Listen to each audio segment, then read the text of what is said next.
V dnešním videu se detailně podíváme na všechny modely Dog GPS. Porovnáme si jejich funkce, ukážeme si používání v praxi a nakonec se podíváme, jak jsou na tom s vodotěsností. Já jsem Tomáš Betlach a tohle je kanál Půjčovna obojků.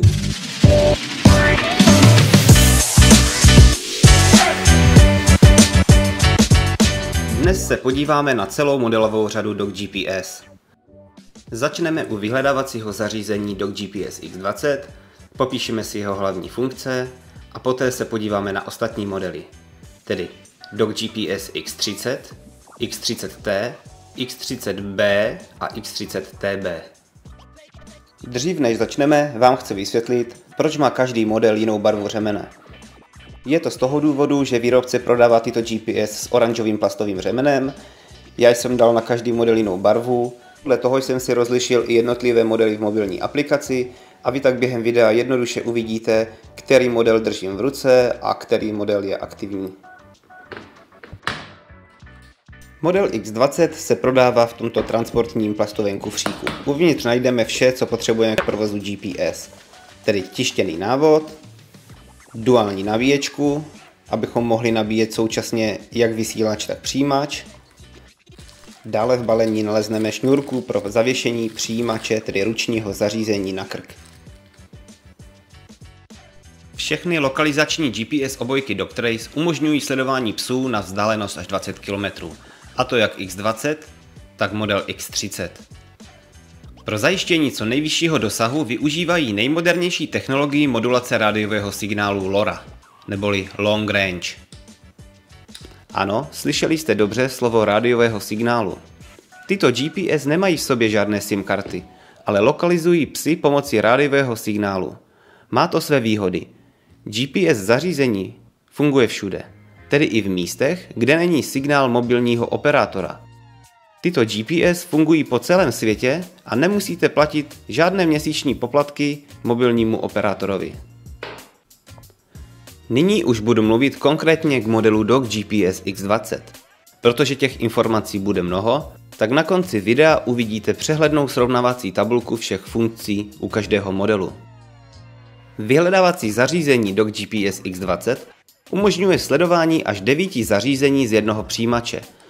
Do těchto 9 pozic lze libovolně ukládat vysílače, tedy obojky, co nosí psy, nebo přijímače ostatních psovodů, tedy ruční zařízení. Můžete také ukládat takzvané waypointy, kterými jsou vámi uložené pozice. K těmto pozicím se můžete následně nechat navigovat. První funkcí, kterou si ukážeme, bude kompas. Je to jednoduchá, ale přesto velmi důležitá funkce, která určuje směr na sever. Na vrchní straně velkého podsvíceného displeje najdete symbol, který indikuje směr magnetického severu. Pokud svítí 2 šipky současně, směr k severu je mezi nimi. Na každém modelu na přehledném displeji neustále vidíte směr a vzdálenost psa od vás. Nyní vidíte, jakým směrem je pes od nás, 16 metrů před náma.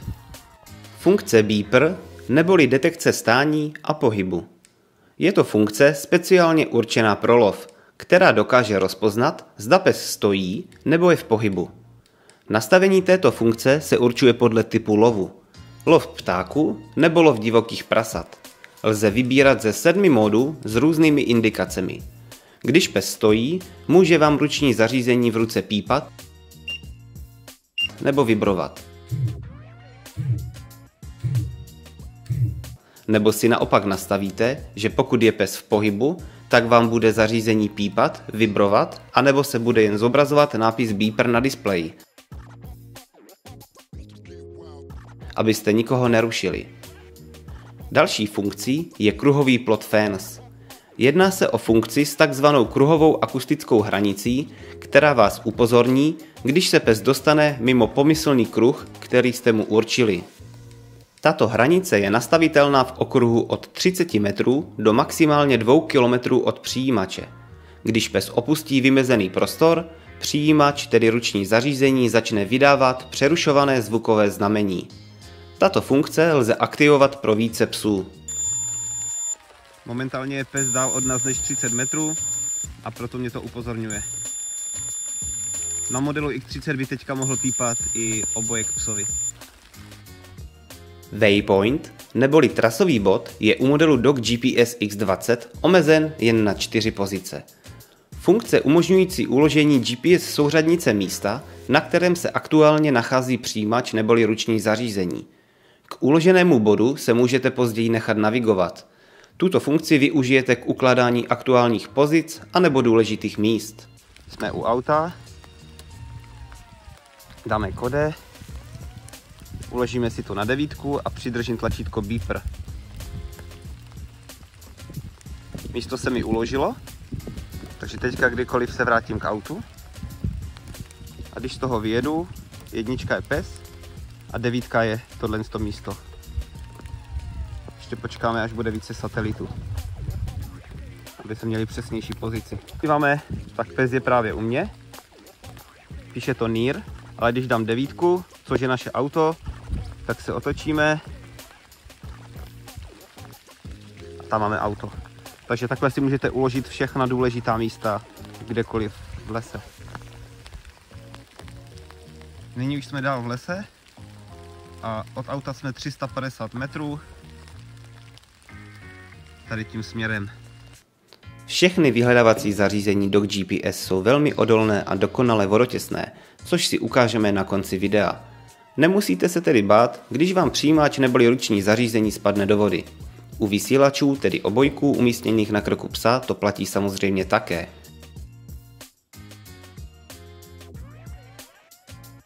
Všechny tyto GPS mají jak přijímač, tak vysílač se zabudovaným dobíjecím akumulátorem s velmi dlouhou výdrží.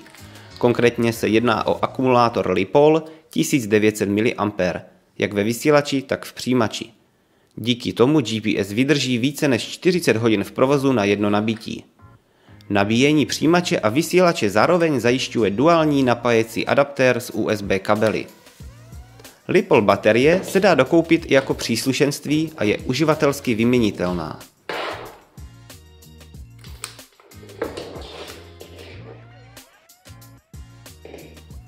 Nyní se podíváme detailněji na modelovou řadu DOG GPS X30. Modely X30 vám dorazí v této krásné krabici. Krabici si někde schovejte, protože zde máte pin, díky kterému spárujete vaši GPS s mobilním zařízením. Tento pin je i na zadní straně tištěného návodu. V balení najdete kromě duální nabíječky, šňůrky pro pověšení ručního zařízení na krk a návodu k obsluze, také tuto praktickou tašku pro přenášení a schovávání GPS.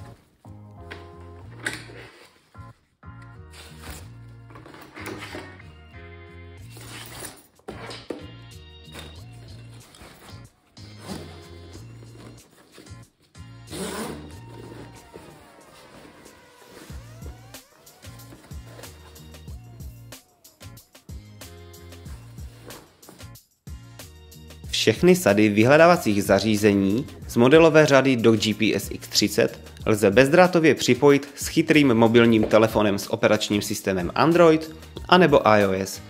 Díky připojení k telefonu získáte maximum ze všech dostupných funkcí a jejich detailní nastavení. Nechci zde popisovat, co všechno GPS umí, protože by bylo toto video asi na hodinu. Na aplikaci pro tyto GPS jsme udělali speciální video a odkaz na něj naleznete na konci tohoto videa.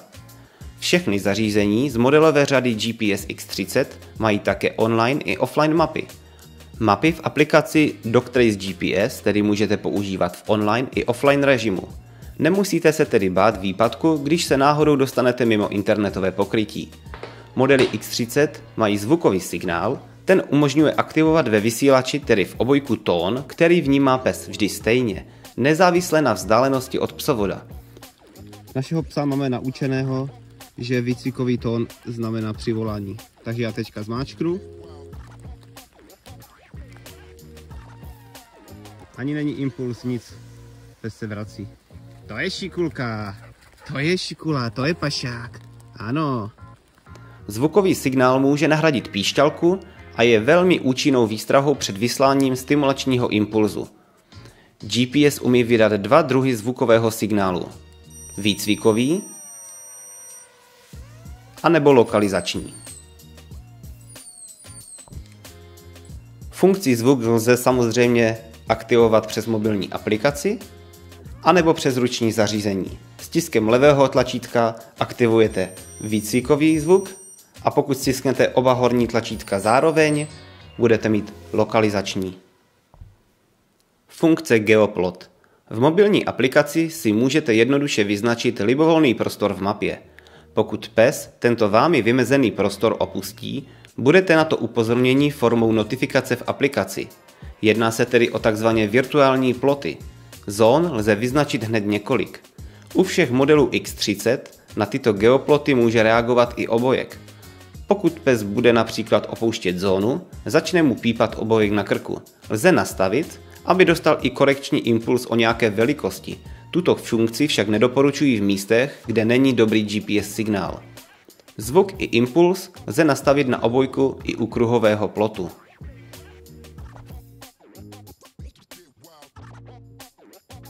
V aplikaci lze využít také funkci měření, která umožňuje měření vzdálenosti, plochy v mapě i obvod oblasti.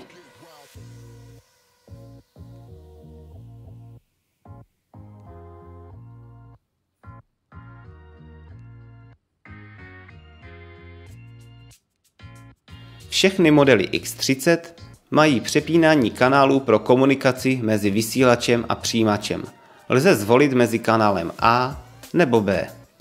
Množství aktivních vysílačů, tedy obojků v blízkosti okolí, je omezené.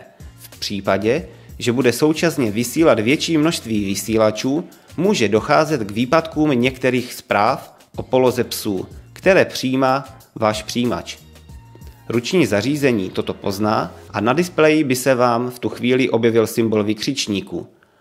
Pokud byste tento symbol viděli, není nic jednoduššího, než přejít na kanál B, který bude určitě zcela volný. Model X30T má všechny funkce jako model X30, ale navíc má funkci světlo a impuls, díky nainstalovanému výcvikového modulu již z výroby. Stimulační impuls umožní modelu X30T aktivovat vzdáleně v obojku upozornění v podobě bezpečných korekčních impulzů. Korekčních úrovní je celkem 15. Korekční impuls lze tedy dobře nastavit tak, aby byl impuls psovi nepříjemný, ale v žádném případě ho nějak nebolel nebo nelekal. Díky impulzu si pes brzy vytvoří spojitost mezi ústním povelem, zvukovým signálem a nepříjemným pocitem na krku. Korekční impuls lze aktivovat přes mobilní aplikaci anebo také stiskem kombinací těchto dvou tlačítek. Funkce světlo. Ta poskytuje režim světla v obojku, který slouží pro snadnou lokalizaci psa ve tmě. Tato funkce umožňuje na dálku spustit světelnou signalizaci pomocí výkonných LED diod umístěných v transparentní krabičce vysílače, co nosí pes na krku.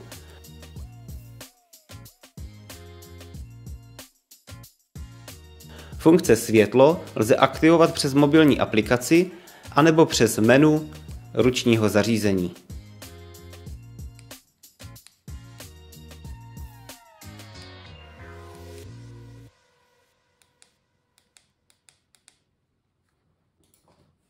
Výcvikový modul se dá koupit samostatně jako příslušenství.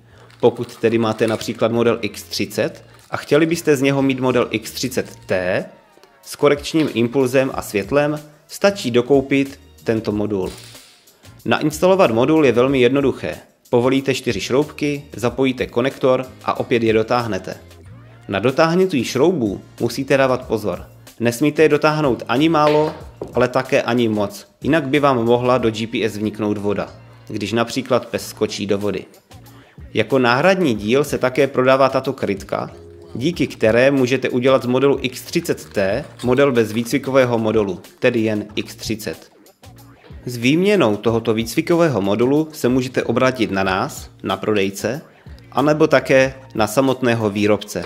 Ten vám odborně modul vymění. Model X20 vám vlastně ukazuje tedy jenom směr a vzdálenost psa od vás. Model X30 má navíc zvuk, lokalizační a výcvikový. A X30T nebo X30TB má navíc i impuls a světlo. Náš pes, my ho nemáme pro myslivecké účely, ale je naučený, že výcvikový tón znamená po velké mně. Takže já teďka pípnu. Vidíte, že se pes zbrací. To je šikula, to je pašák. Ano. A když je pes blízko, na displeji se ukáže NIR a už se neukazují žádné metry. Nyní už se díváme na model Dog GPS X30B, ten má stejné funkce jako model X30. Navíc má ale zvukový lokátor, který je slyšitelný až na 300 metrů. Disponuje tedy funkcí zvuk a ten se aktivuje úplně stejně levým stiskem tlačítka výcvikový a levým a pravým současně lokalizační tón.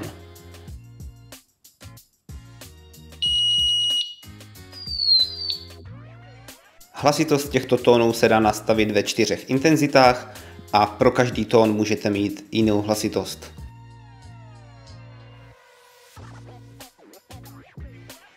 Hlasitost se dá nastavit pohodlně přes mobilní aplikaci anebo přes menu ručního zařízení.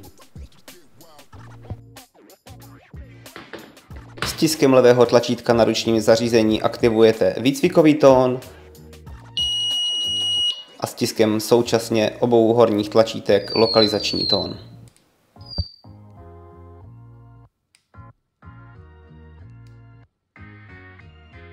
Nyní vám ukážu nastavení hlasitosti tónu přes menu ručního zařízení. Vyberu 4. obojek, položku tón, tréninkový tón a můžu si dát, jakou hlasitost chci. Druhý tón je lokalizační.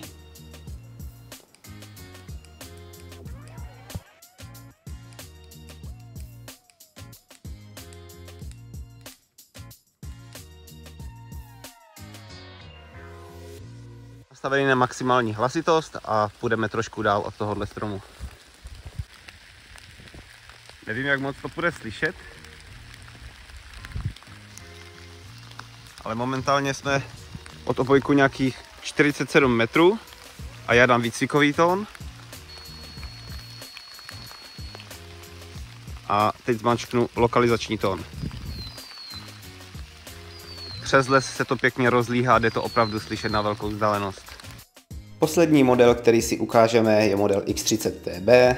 Ten má stejné funkce jako model X30T, ale navíc má ten zvukový lokátor, díky kterému je jeho tón slyšitelný na vzdálenost až 300 metrů. Tento model disponuje tedy funkcemi korekční impuls, světlo a zvukový lokátor.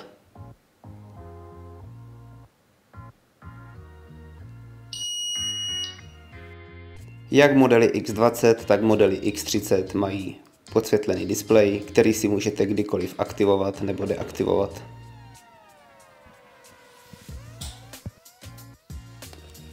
A jakže to je s tou vodotěsností? Vidíte, že prší, zařízení už má na sobě pár kapek a vůbec mu to nevadí a stále funguje. Ne, dělám si srandu.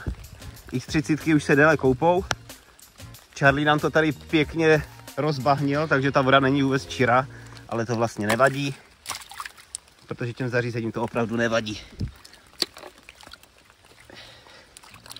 Jsou prostě vodotěsné, nejsou voděodolné, ani proti dešti nebo něco takového, jednoduše vodotěsné. Čekejte, to je 20, tohle je 30.